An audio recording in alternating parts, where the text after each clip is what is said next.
आवल जा भैया। बहुत पहले ये गाना के हम आप लोग के बीच में छोड़ले रहे, बहुत दुलार प्यार मिलल। वही गाना के हम फिर ही नया अंदाज में छोड़त तानी। हमके आशा ना विश्वास बा कि बहुत दुलार प्यार मिली। आवल जा कैसे।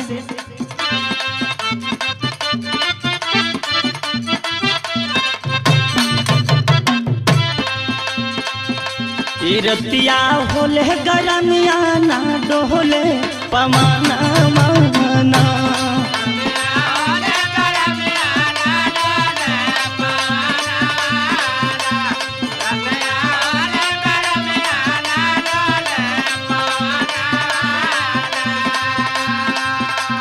रतिया होले गरमिया ना डोले पमाना माना।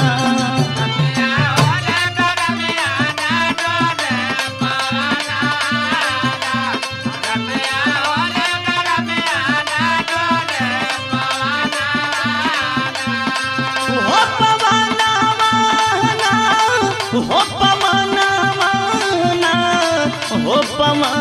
माना। रतिया होले गरमिया ना डोले पमाना माना।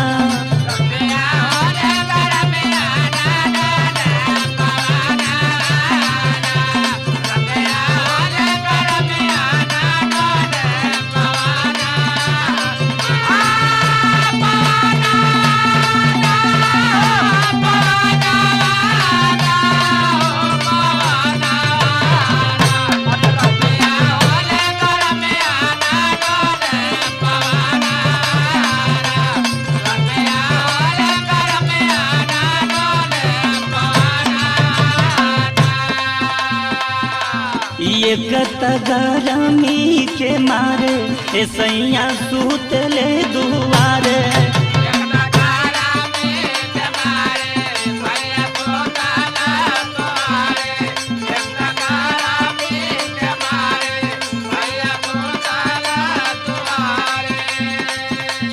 एक गरमी के मारे सैया सूतले दुआरे।